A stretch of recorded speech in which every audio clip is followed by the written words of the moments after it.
الحمد لله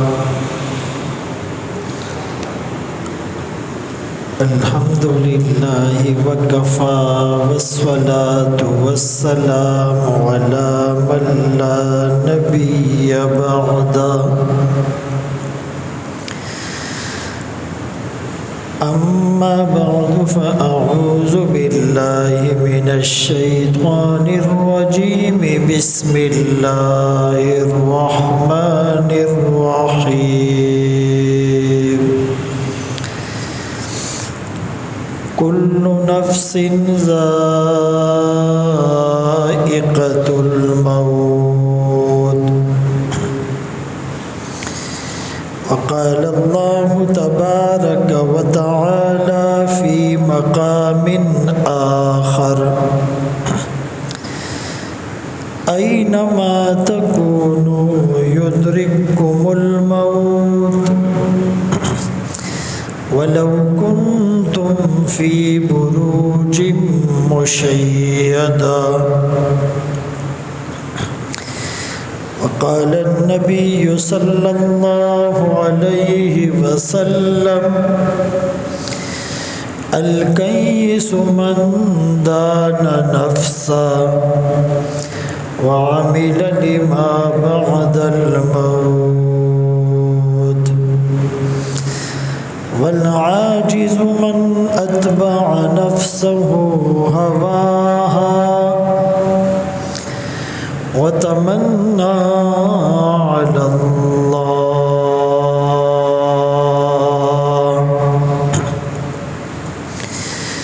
أو كما قال عليه الصلاة والسلام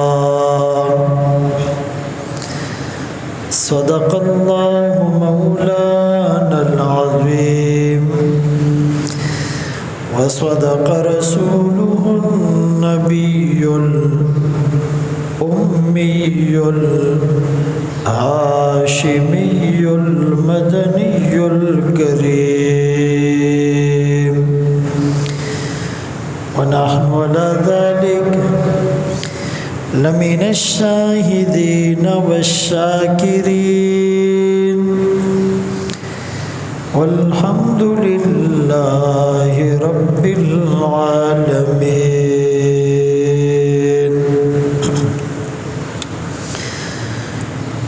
نہ دنیا سے نہ دولت سے نہ گھر آباد کرنے سے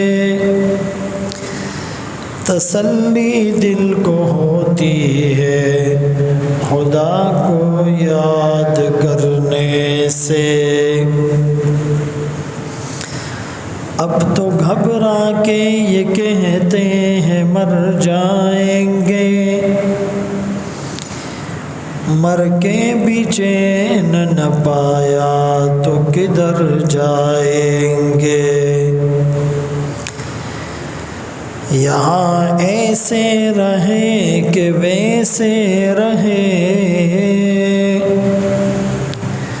وہاں دیکھنا ہے کہ کیسے رہے. جگہ جی لگانے کی دنیا نہیں ہے یہ عبرت کی جا ہے تماشا نہیں ہے. واجب الاحترام عزیزان گرامی، آپ کے سامنے قرآن کریم فرقان مجید کی چند آیات تلاوت کی اور سرکار دو عالم تاجدار مدینہ محمد مصطفیٰ احمد مجتبیٰ صلی اللہ علیہ وسلم کی حدیث مبارکہ پیش کی. اس آیت میں موت کا ذکر ہے اور موت ایک ایسی اٹل حقیقت ہے جس سے نہ کسی کو فرار ہے اور نہ انکار ہے. آپ کو ایسے لوگ تو ملیں گے جو اللہ کے منکر ہیں، رسالت کے منکر ہیں، آخرت کے منکر ہیں، جنت جہنم اور فرشتوں کے وجود کے منکر ہیں، مرنے کے بعد زندہ کیے جانے کے منکر ہیں۔ لیکن ایسا کوئی انسان، ایسی کوئی جماعت، ایسا کوئی مذہب نہیں ملے گا جو موت کا منکر ہو۔ اس موت کا کڑوا گھونٹ ہر ایک نے پینا ہے، اس موت کا بد مزہ ذائقہ ہر ایک نے چکھنا ہے، اس موت کے مرحلے سے ہر ایک نے گزرنا ہے، اس موت کے منہ میں ہر ایک نے جانا ہے، اس موت کا سامنا ہر ایک نے کرنا ہے، اس موت کی گود اور آغوش میں ہر ایک نے جانا ہے۔ اسی لیے حدیث پاک میں آیا کہ الکیس من دان نفسا، عقل مند وہ ہے جس نے اپنے نفس کو اپنے تابع کر لیا، اپنے کنٹرول میں رکھا، اس کو قابو کر لیا، اس کی لگام کو مضبوطی سے پکڑ لیا، اس موت کی تیاری کی۔ والعاجز، اور بے وقوف وہ ہیں، کمزور وہ ہیں جس نے اپنے نفس کو اپنی خواہشات کے پیچھے ڈالا، وَتَمَنَّا عَلَى اللَّهِ، اور اللہ سے لمبی لمبی امیدیں لگائے بیٹھا۔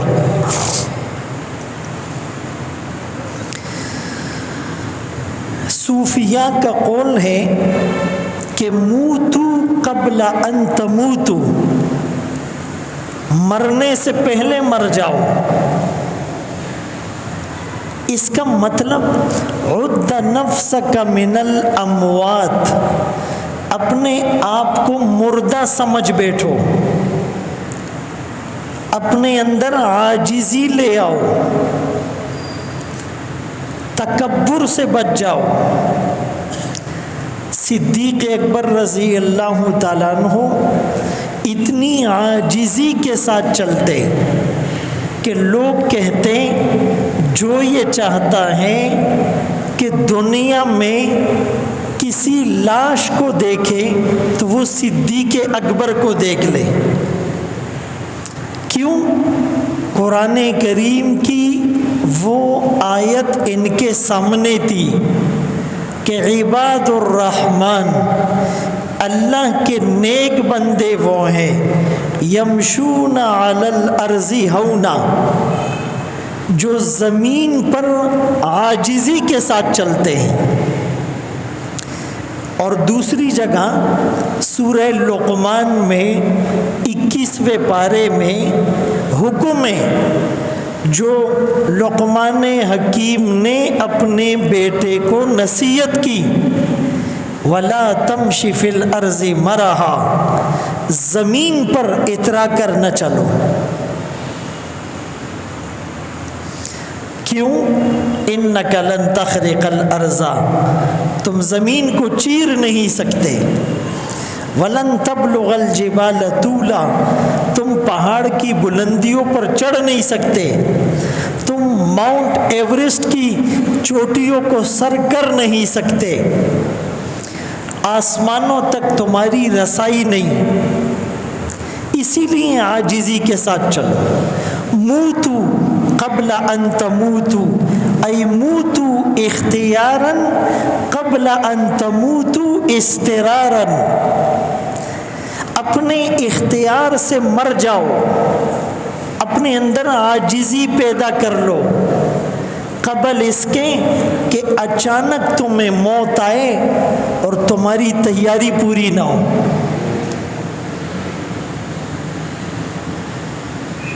بھائی گرفتاری دو طرح کی ہوتی ہے، ایک گرفتاری وہ ہوتی ہے جو انسان خود دیتا ہے، اور ایک گرفتاری وہ ہوتی ہے کہ اس کو زبردستی پکڑ کر گھسیٹ کر لے جایا جائے۔ تو کون سی گرفتاری اچھی ہوتی ہے؟ جو خود سے دی جائے، عزت کے ساتھ جا کر اپنی گاڑی میں بیٹھ کر تھانے میں جا کر اپنے آپ کو پیش کر دیا جائے، اس میں بے عزتی نہیں ہوتی، اس میں گھسیٹا نہیں جاتا، اس میں تکلیف نہیں ہوتی۔ لیکن جب زبردستی گرفتار کیا جاتا ہے وہ بڑی اذیتناک گرفتاری ہوتی ہے۔ تو ایک یہ کہ ہم خود سے اپنے آپ کو موت کے لیے تیار کریں، اپنے نفس کو اللہ کے حوالے کر دیں، ورنہ تو بگوڑے غلام کی طرح پکڑ کر زنجیریں پہنا کر ہتھکڑیاں لگا کر بیڑیوں میں جکڑ کر گھسیٹ کر جب لے جایا جائے گا تو وہ بڑی ذلت کی موت ہوگی۔ مومن بندے کو جب اس کی روح قبض کرنے فرشتے آتے ہیں تو خوشبوئیں لے کر آتے ہیں، خوش شکل فرشتے آتے ہیں، اعزاز اور اکرام کے ساتھ پروٹوکول میں اس کی روح کو لے جایا جاتا ہے۔ وَنَحْشُرُ الْمُتَّقِينَ إِلَى الرَّحْمَنِ وَفْدًا، اور گناہگار اور مجرم کو ہانک کر جانوروں کی طرح گھسیٹا جاتا ہے۔ وَنَسُوقُ الْمُجْرِمِينَ إِلَى جَهَنَّمَ وِرْدًا۔ تو ہم مرنے سے پہلے مرنے کی تیاری کر لیں، اور یہ کب ہوتا ہے؟ جب دل میں اللہ کی محبت آتی ہے۔ جس کے دل میں اللہ کی محبت کا نیٹ ورک ایکٹیویٹ ہو جائے تو وہ جتنا بھی دور ہو اس کو فیض ملتا ہے۔ اویس قرنی رضی اللہ تعالیٰ عنہ دور تھے اور آقا سے ان کی ملاقات بھی نہیں ہو پائی، لیکن دل میں محبت کا نیٹ ورک پوری طرح ایکٹیویٹ تھا، اسی لیے صحابیت کا درجہ مل گیا۔ آقا نے فرمایا کہ اگر کسی کو دعا لینی ہو تو اس سے جا کر لے لے، اور دوسری طرف ابو جہل ابو لہب قریب تھے، دور کے رشتہ دار بھی تھے، ابو لہب تو چچا تھا لیکن محبت کا نیٹ ورک نہیں تھا، تو قریب رہ کر بھی محروم اور جہنم کا مستحق ٹھہرے۔ یہ جو محبت دل میں آتی ہے، فرمایا خیر الدنیا والآخرہ فی کلمتین ان یعرفہ ویعبدہ، ساری دنیا کی خیروں کو اللہ نے دو لفظوں میں جمع کیا، ایک اللہ کی پہچان ہو اور دوسرا اللہ کی بندگی ہو۔ جو پہچانے گا نہیں تو بندگی کیسے کر پائے گا؟ جب اس کی صفات سامنے نہیں ہوگی تو اس کی قدردانی کیسے ممکن ہے؟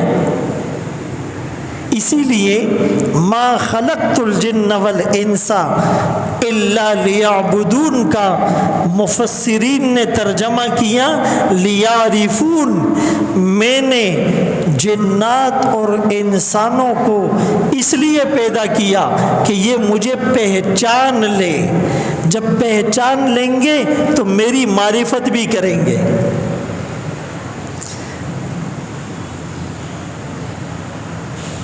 اسی لیے فرمائے یہ جو لوگ ہیں یہ سب سوئے ہوئے، جب یہ مریں گے تو بیدار ہوں گے۔ ابھی لوگ سوئے ہوئے ہیں، جب موت آئے گی، ملک الموت آئے گا، روح قبض کرنے کے وقت فرشتے نظر آئیں گے، نزع کی حالت شروع ہوگی، ازاغت الابصار، آنکھیں پترا جائے گی، بلغت القلوب الحناجر، دل حلق کو آ جائے گا، کأنما یساقون الی الموت وهم ینظرون، موت کا وہ منظر سامنے ہوگا تو اس کا سارا نشہ حیران ہو جائے گا، اس کی ساری مستی اتر جائے گی، اس کا سارا غرور اور تکبر خاک میں مل جائے گا، اس کو اپنی ساری حقیقت کا پتہ چل جائے گا۔ ہزاروں دوست تھے، کوئی کام نہیں آ سکتا، ہزاروں رشتہ دار ہیں، کوئی کام نہیں آ سکتا، نوکر چاکر ہیں، کوئی کام نہیں آ سکتا، بینک بیلنس بہت ہیں، موت سے بچا نہیں سکتا، عہدہ اور ڈگری اس کے پاس ہے، لیکن وہ چیزیں کچھ کام نہیں آ رہی۔ تو فرمائیں لوگ ابھی سوئے ہوئے غفلت کی نیند میں، میرا مال، میری اولاد، میری ڈگری، میرا خاندان، میری طاقت، میری عقل، میرا اسٹیٹس کے چکر میں آخرت کو بھول گئے۔ میں نے ایک مثال پہلے بھی دی، ایک آدمی بہت اچھا سوٹ پہن لے قیمتی، اور رولیکس کی لاکھوں روپے کی گھڑی خرید لے، اور اٹالین شوز پہن لے، اور اچھی برانڈ کا چشمہ لگا لے، اور جیب میں پیسے بھر لے، اور اپنی لگژری گاڑی میں بیٹھ کر قبرستان کا چکر لگا لے، ان قدموں پر بہت سے نام ایسے نظر آئیں گے کہ ان کا اسٹیٹس اس سے بہت اچھا تھا، ان کی گاڑی اس سے قیمتی تھی، لیکن آج وہ مٹی میں ہے، وہ ساری چیزیں کام نہیں آ رہی، تو میں نے بھی یہیں آنا ہے۔ پھر وہ ہاسپٹل چلا جائے، بہت سے اس سے اسٹیٹس میں بڑے لوگ وینٹیلیٹر پر، وینٹ پر، زندگی کے رحم و کرم پر ہیں، موت کے منہ میں جانے والے ہیں، کوئی کام نہیں آ رہا۔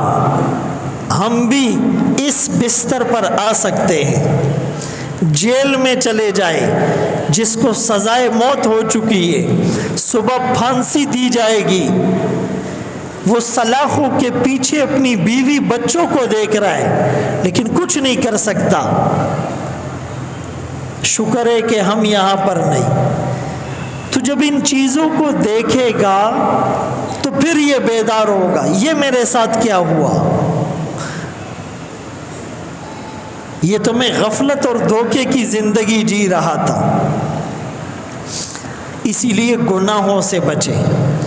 حسن بصری رحمۃ اللہ علیہ کی خدمت میں ایک شخص آیا، کہنے لگا حضرت میں نے یہ سنا ہے کہ جب آدمی گناہ کرتا ہے تو اللہ کی پکڑ میں آ جاتا ہے، تو میں تو اتنے گناہ کرتا ہوں، میں تو اللہ کی پکڑ میں نہیں آیا ہوں، نہ میں بیمار ہوتا ہوں، نہ میں غریب ہوں، نہ میں بھوکا سوتا ہوں، نہ میرے سر میں درد ہوتا ہے، میرے پاس تو ساری نعمتیں ہیں۔ حسن بصری رحمت اللہ علیہ نے کہا بیٹے تجھے اللہ بار بار پکڑتا ہے لیکن تجھے پتہ ہی نہیں چلتا ہے، تیری پکڑ تو ہو چکی ہے۔ کہا وہ کیسے؟ کہا تو عبادت کی حلاوت سے محروم ہے، تجھے اللہ اپنے سامنے نماز میں کھڑا نہیں کرتا، تجھے رات کو تہجد کی توفیق نہیں ملتی، تو اللہ کے سامنے رونے کی لذت سے محروم ہے، کئی سال ہو گئے تیری آنکھوں میں اللہ کے خوف کا آنسو نہیں آیا، تجھے ذکر کی توفیق نہیں ملتی، تجھے تلاوت کی توفیق نہیں ملتی، تجھے تسبیحات کی توفیق نہیں ملتی، تجھے دعا مانگنے میں مزہ نہیں آتا، تو اپنی نظروں سے قرآن کی تلاوت نہیں کرتا، تجھے رات کو نیند نہیں آتی، یہ اللہ کی پکڑ ہے، تیرے گناہ بڑھ رہے ہیں، جہنم کے آخری درجے کی طرف تو جا رہا ہے، ایک جھٹکے سے جب یہ آنکھ بند ہوگی دل کی آنکھ کھلے گی تو جہنم میں اپنے آپ کو پائے گا، تجھے لگ پتہ جائے گا۔ تو یہ ضروری نہیں ہے کہ ہر آدمی کو دنیا میں ہی پکڑ لیا جائے، اللہ ڈھیل دیتے ہیں، کر کتنے گناہ کر سکتا ہے، کتنی نافرمانی کر سکتا ہے۔ بعض لوگ کہتے جی وہ نماز کی توفیق نہیں ملتی، بھائی یہ سوچو کون سا بڑا گناہ ہوا کہ اللہ اپنے گھر میں ہی نہیں بلانا چاہ رہا، اللہ اپنے سامنے کھڑا کرنا بھی گوارا نہیں کر رہا۔ اس پر رونے کا اور سوچنے کا مقام ہے۔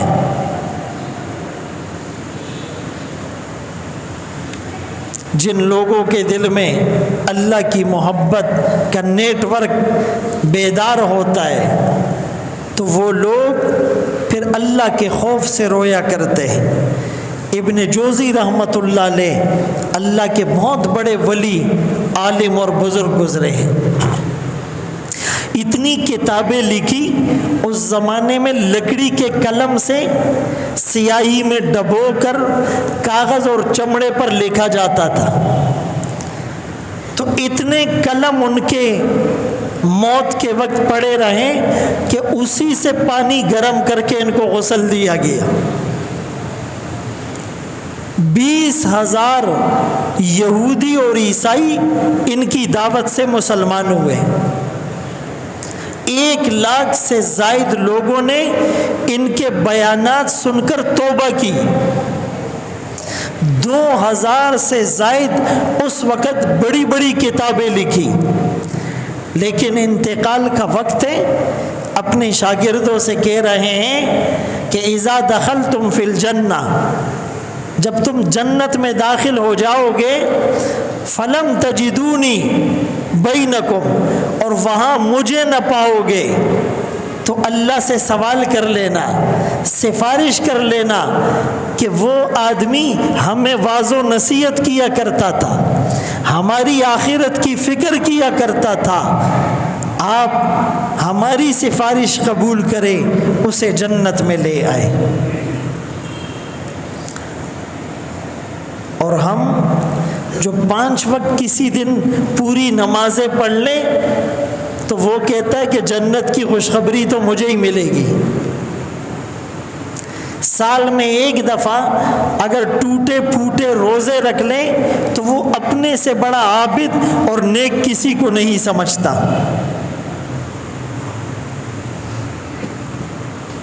میرے محترم دوستوں، بھائیوں، بزرگوں، یہ وہ لوگ تھے جو سب کچھ کرنے کے باوجود بھی ڈرتے تھے، پتہ نہیں قبول ہوگا یا نہیں، اور ہم کچھ نہ کرنے کے باوجود بھی نہیں ڈرتے۔ ہم کہتے ہیں کہ پتہ نہیں ہماری یہ ایک عبادت بھی اللہ کو پسند آ جائے. کم کا. اسی لیے میرے محترم دوستو، حبیب عابد نامی ایک بزرگ گزرا ہے. ایک دفعہ بصرے کے بازار میں گیا، کیا دیکھتا ہے ساری دکانیں بند ہیں اور گلیاں خالی ہے. کوئی ایک بچہ مل گیا، اس کو کہا آج یہاں پر کوئی عید کا دن تو نہیں ہے کہ سب لوگ عید پڑھنے گئے ہوں اور مجھے پتہ نہیں ہو؟ اگر آج کا زمانہ ہوتا تو ہم لوگ کہتے کوئی ہڑتال تو نہیں ہے، کوئی لاک ڈاؤن تو نہیں ہے، کوئی کرفیو تو نہیں ہے، کوئی ایمرجنسی تو نہیں ہے، کوئی میچ تو نہیں ہو رہا کہ سب وہاں چلے گئے. تو اس نے کہا بازار بند ہے، گلیاں خالی ہے، کوئی بندہ نظر نہیں آ رہا، کیا مسئلہ ہے؟ اس بچے نے کہا آپ کو نہیں پتا، حسن بصری رحمت اللہ علیہ جو اللہ کے ولی ہے، کہا وہ مسجد میں واعظ اور نصیحت کر رہے ہیں. جب ان کا واعظ ہوتا ہے تو دکانیں بند ہوتی ہیں اور گلیاں خالی ہوتی ہیں. پھر کوئی مرد گلیوں میں اور گھروں میں نظر نہیں آتا، مسجد میں جا کر بیان سنتا ہے. فرماتے ہیں کہ میں بھی مسجد چلا گیا، میں نے دیکھا حسن بصری بیٹھا ہوا ہے، واعظ و نصیحت کر رہا ہے، سارے لوگ سن رہے ہیں. تو ایک جملہ جو میں نے سنا وہ فرما رہے تھے استعدوا للرحیل فلم یبق من الدنیا الا قلیل.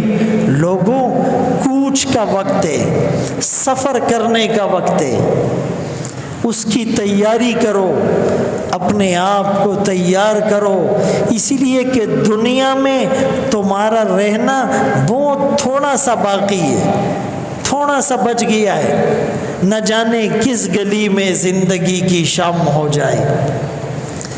میرے محترم دوستو، مسجد سے، مدرسے سے، خانقاہوں سے، تبلیغ سے، اللہ والوں سے، علماء سے، درسوں میں، تعلیم کے حلقوں میں، ذکر کی مجالس میں، بیانات سے تعلق مضبوط ہوگا تو دنیا کی بے رغبتی اور آخرت کی فکر غالب آئے گی. جب ہم ان چیزوں سے دور ہوں گے تو کیسے موت کی تیاری ہوگی؟ پھر آدمی دنیا سے ایسا دل لگا بیٹھے گا کہ آخرت کو بھول جائے گا. حکیم الامت مجدد ملت اشرف علی تھانوی رحمت اللہ علیہ فرمایا کرتے تھے کہ جب سورج گرہن ہوتا ہے تو اندھیرا چھا جاتا ہے. یہ سورج گرہن کیوں ہوتا ہے؟ کہ سورج اور زمین کے بیچ میں چاند آ جاتا ہے، اور چاند بھی بے وقت آتا ہے. یعنی چاند کا جو اصل وقت ہے وہ رات کو نکلنا، صبح سے پہلے ڈوب جاتا ہے. لیکن جب سورج گرہن ہوتا ہے، ابھی پچھلے سال بھی ہوا، تو سورج گرہن میں چاند دن میں نکل آتا ہے اور سورج اور زمین کے بیچ میں آ کر حائل ہو جاتا ہے تو اندھیرا چھا جاتا ہے. اسی طرح سورج کی مثال تجلیات ربانی، اللہ کا نور، اور زمین کی مثال ہمارا دل. جب ہمارے دل اور اللہ کی تجلیات کے بیچ میں نفس آ جائے، نفس امارہ آ جائے تو دل کی دنیا میں اندھیرا ہو جاتا ہے. پھر آدمی گناہ کرتا ہے، سیاہ نقطہ لگ جاتا ہے، دوسرا گناہ کرتا ہے، دوسرا نقطہ لگ جاتا ہے، تیسرا گناہ کرتا ہے، تیسرا نقطہ لگ جاتا ہے. اس کا پورا دل گناہوں کی وجہ سے کالا ہو جاتا ہے. پھر اس کو گناہ ہی نہیں لگتا ہے. آدمی جب پہلی بار گناہ کرتا ہے تو تو دل ملامت کرتا ہے، بے چین ہو جاتا ہے، یار یہ غلط ہو گیا۔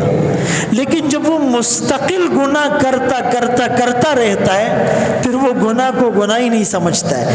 شراب پیے بغیر اس کی رات نہیں گزرتی، زنا کیے بغیر اس کا دن نہیں گزرتا، رشوت لیے بغیر اس کی گاڑی نہیں چلتی، سود کے بغیر اس کا نظام اور معیشت نہیں چلتی۔ سارا دن دکان میں بیٹھ کر پھر بدنظری کرتا ہے، سارا دن ہوٹل میں بیٹھ کر پھر غیبت کرتا ہے، سارا دن وہ دوستوں کے بیچ میں چغلی کھاتا رہتا ہے۔ دل کالا ہو گیا۔ اللہ کے نور اور اس کے دل کے بیچ میں نفس امارہ اور شیطان آ گیا۔ جیسے چاند سورج اور زمین کے بیچ میں آیا، اندھیرا ہو گیا، سورج کی روشنی ماند پڑ گئی، اسی طرح اس کا دل بھی اللہ کے نور سے محروم ہو جاتا ہے۔ آج شیطان نے چھوٹی چھوٹی خواہشات میں لگا کر ہمیں اللہ سے دور کر دیا ہے۔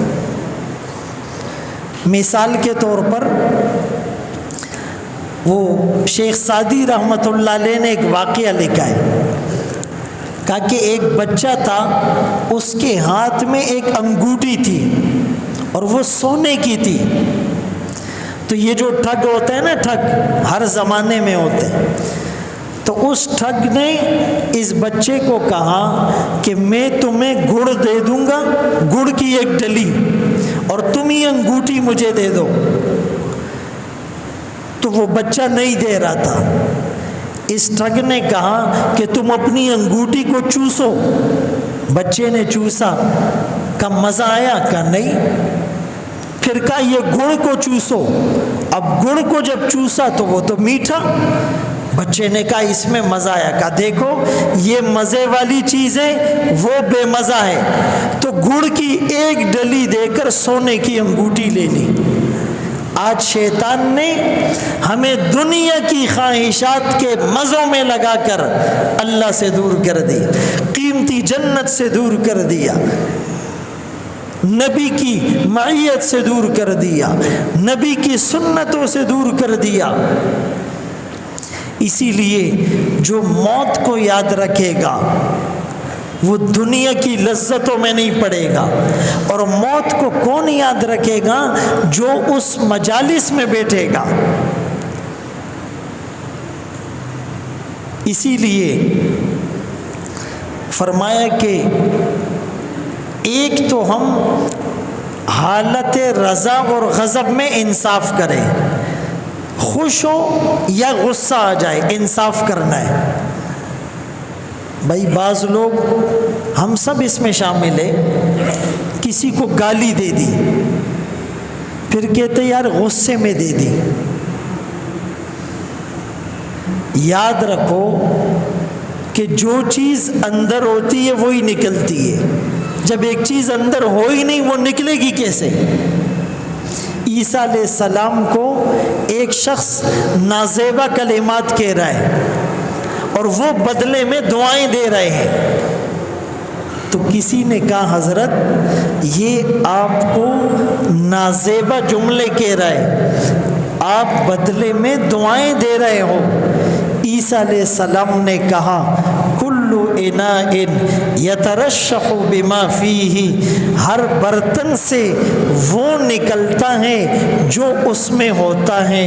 اس کے دل کے برتن میں گند بھرا ہوا ہے، زبان کے راستے سے نکل رہا ہے۔ میرے دل کے برتن میں پاکیزہ چیزیں اور دعائیں ہیں، زبان کے راستے سے وہ نکل رہی ہیں۔ بھائی خوشبو ایک بوتل میں ہے، آپ آرام سے اس کا ڈھکنا کھولیں تو اس سے کیا آئے گی؟ خوشبو۔ اور آپ غصے سے اور جھٹکے سے ڈھکنا کھولیں پھر کیا آئے گی؟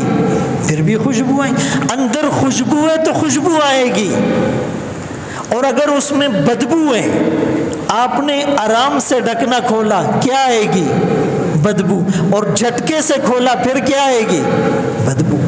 ہمارے دلوں میں ایمان ہوگا، تقوی ہوگا تو ہم خوشی سے بات کریں یا غصے میں، گالی نہیں آئے گی. یہ ہم اپنے آپ کو تسلی دیتے ہیں. شیطان ہمیں تسلی دیتا ہے، نہیں یار تو تو بڑا نیک آدمی ہے، وہ تو غصے میں تیرے منہ سے نکل گیا. بعض لوگ کہتے جی غصے میں بیوی کو طلاق دے دی. تو بھائی کوئی پیار اور محبت سے بیوی کو طلاق نہیں دیتا کہ آج میں تجھ سے بہت زیادہ خوش ہوں اسی لیے خوشی میں تجھے طلاق دے دیتا ہوں. پھر بعد میں کہتے جی ہمارے تو چھوٹے چھوٹے بچے، ان کا کیا ہوگا. تو بھائی یہ باتیں تو پہلے سوچنے کی تھی. اسی لیے ہم غصے میں ہو یا خوشی کی حالت میں ہو، انصاف اور انصاف والی بات کرے. وَلَا يَجْرِمَنَّكُمْ شَنَآنُ قَوْمٍ عَلَىٰ أَلَّا تَعْدِلُوا. اور دوسری بات، حالت فقر ہو یا غنا، اعتدال سے چلنا ہے. غریب ہو تو بھی میانہ روی سے خرچ کرنا ہے، اور بہت زیادہ پیسہ آ جائے تو بھی میانہ روی سے چلنا ہے. اپنی لمٹ کو کراس نہیں کرنا ہے، اپنی لمٹ کو کراس نہیں کرنا ہے. اور تیسری چیز کہ لوگوں کے سامنے ہو یا تنہائی میں اللہ سے ڈرنا ہے. آج بدقسمتی یہ ہے کہ کسی کی جلوت خراب تو کسی کی خلوت خراب. جلوت کہتے بھرے مجمع میں سرے عام سب کے سامنے گناہ کرنا. عوام ایسا کرتی ہے، زور سے گانا لگایا ہوا ہے، خود بھی گناہ کر رہا ہے، لوگوں کو بھی گناہ میں مبتلا کر رہا ہے. ان کے گانا سننے کا گناہ بھی اس کو مل رہا ہے. اس نے ڈیگ جو اتنے زور سے لگایا ہوا ہے، ٹی وی لگایا ہوا ہے، اس پہ فلم چل رہی ہے، اور بائر لگایا ہوا ہے، خود بھی دیکھ رہا ہے، لوگوں کو بھی دکھا رہا ہے. ناراض نہیں ہونا. اپنی بیوی کو بے پردہ میک اپ کرا کے اپنے ساتھ بائک پر بیٹھاتا ہے، گھما رہا ہے، بازاروں میں لے کے جا رہا ہے، گاڑی میں بٹھا رہا ہے، ساری دنیا کو بدنظری کروا رہا ہے. رشوت کا نظام سر عام کر رہا ہے، سود کا نظام سر عام کر رہا ہے. اپنی عورتوں کو غلط لباس پہنا کر فحاشی اور عریانیت کو پھیلا رہا ہے. اور سورہ نور میں اس کے بارے میں سخت حکم ہے، ان الذین یحبون ان تشیع الفاحشہ. وہ لوگ جو مسلمانوں میں بے حیائی پھیلاتے ہیں ان کے لیے دردناک عذاب ہے، دنیا میں بھی آخرت میں بھی. کچھ تو ایسا کر رہا ہے. اور کچھ نیک لوگ دنیا کے سامنے نیک ہے لیکن چھپ کر وہ بھی گناہ کر رہا ہے. کمرے میں کوئی نہیں، یہ موبائل میں غلط چیزیں دیکھ رہا ہے، فلمیں دیکھ رہا ہے، چھپ کر بدنظری کر رہا ہے. تو فرمایا کہ اللہ سے ڈرنا ہے، لوگوں کے سامنے ہو تب بھی، اکیلے میں ہو تب بھی. جب یہ تین چیزیں آئے گی تو انسان اللہ کا محبوب بن جائے گا. دنیا کی بے رغبتی اس کے دل میں آئے گی اور آخرت کی یہ فکر کرے گا. اللہ ہم سب کو مرنے سے پہلے مرنے کی تیاری کی توفیق نصیب فرمائے. وآخر دعوانا ان الحمد للہ رب العالمین.